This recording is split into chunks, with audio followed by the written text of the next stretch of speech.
Hey guys, it's Pastor Audra again. I'm back for another Parenting in 5, a little quick word of wisdom I hope that will help encourage you as you're parenting today.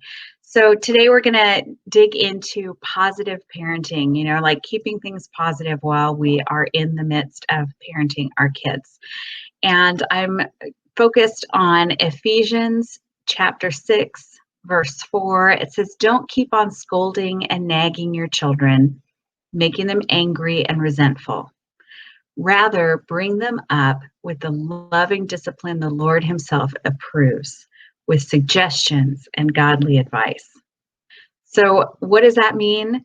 That means we're going to speak to our children in ways that express love and concern rather than anger or disappointment or irritation, which I know comes so much more naturally so much of the time, right? Especially when we're stressed out at work or when we're stressed because our kids are home all the time right now, not able to go to school. The irritation comes much more easily. But when we're talking about speaking kindly with love and concern, that's really important whenever possible, because there are going to be those times that we just can't help it. So we want to work really hard when we can.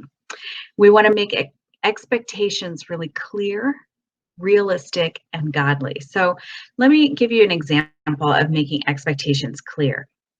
For example, we want to, if we're asking our kids to keep their room clean, maybe we say, "Please tidy your room by putting your toys away before dinner each day."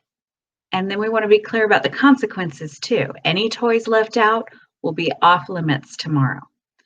So do you see how there's a clear expectation, there's a timeline involved, and the consequence is expressed really clearly from the get-go. And that helps save frustration. Trust me on this. It takes a little more effort on the front end, but the rewards are huge. And I have some more suggestions in our little printable, downloadable PDF. So that I hope those will help you as well. And then finally, we want to avoid nagging and other frustrating modes of conversation and communication.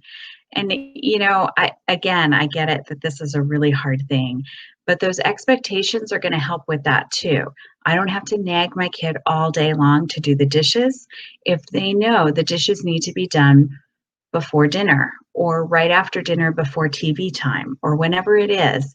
They know and I know. And then the consequence comes into play when it's not done by the time that we talked about it.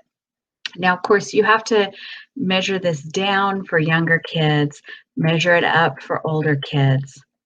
So I've got one top tip for you. Kids generally want to please their parents. So we want to try to catch them being good whenever we can. We take our role seriously to correct kids when they're not behaving properly, but we really want to try to also work hard to express our pleasure when things are going well.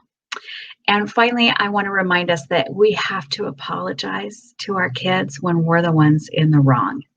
When we don't follow through on what we promise, or when we make the mistake of not communicating very clearly or very kindly. It's important that as often as we correct their behavior, they see that when we recognize our own poor behavior, we are apologizing and asking for their forgiveness. I hope this is encouraging to you. Like I said, we've got a printable, downloadable little tool right below this video. And there's also one that's produced by some of the top minds in childcare that is there without the scripture in case you're co-parenting with someone who is not a believer, so that you guys can be on board with the same ideas as you're doing the best for your child. Okay, bye-bye. Take care.